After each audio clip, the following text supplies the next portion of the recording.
Այն օրերին, երբ երկինքը փլուզվեց մեր գլխին, և մարդիկ մոռացան միմյանց լեզուն, աշխարհը սուզվեց խավարի ու շփոթության մեջ։ Բաբելոնի փոշուց բարձրացավ Բելը, տիտանյան հսկան։ Նա կամեցավ աստվածանալ և ստրկացնել մարդկային ազգերին, ստիպելով բոլորին ծնկի գալ իր անշունչ արձանի առջև։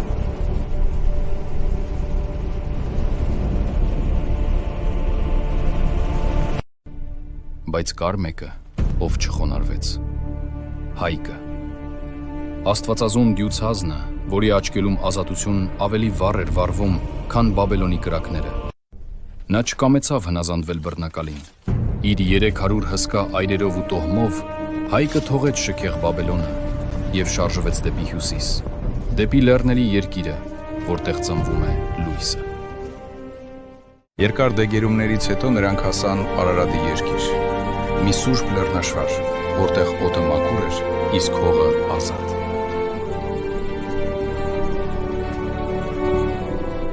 Լեռան ստորոտը նա հանձնեց իր թոռանը, քաջ Կադադմոսին, որպեսզի նա պահապան լինի նոր տանը։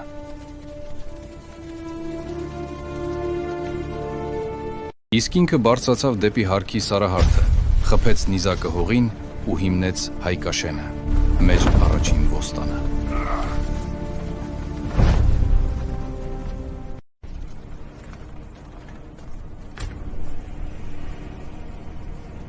Դու ցուրտ սառնամանիքների մեջ բնակվեցիր, մեղմացրու քո հպարտ բնավորությունը և հնազանդվելով Ես չեմ ճանաչում քո իշխանությունը, հեռացիր իմ սահմաններից, և փոխանցիր Տիրոջդ, որ մեր աղեղները լարված են։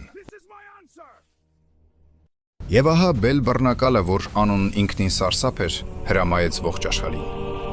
Ծնկի եկեք, ամենքդ։ Ուղարկեց զորքը, ինչպես մրկամած ամպ, ծածկեցին երկրի երեսը ամեն կողմից։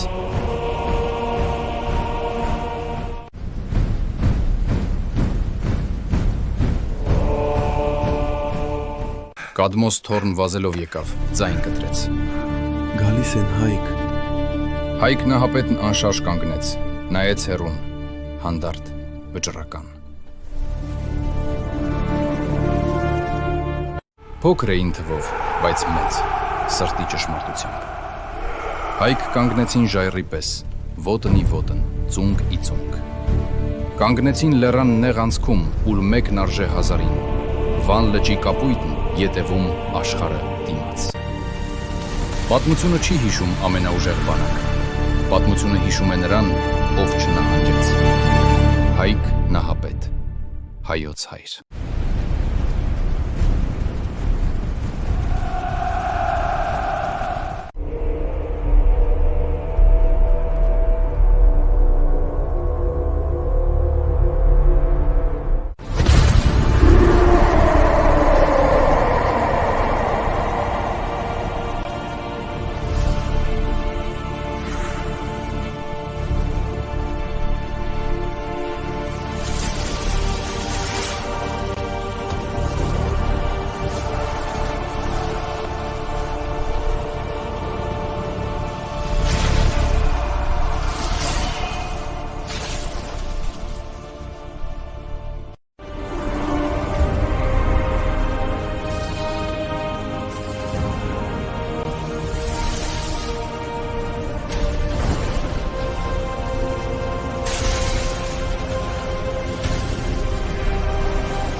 Եվ կրովեցան հսկաները ժայռոտ անցքին նեղ սրտում, ու հողն ինքը դողաց այն օրը։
Եվ Հայկ Նահապետ տեսավ։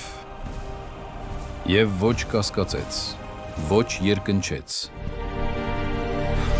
Գնաց։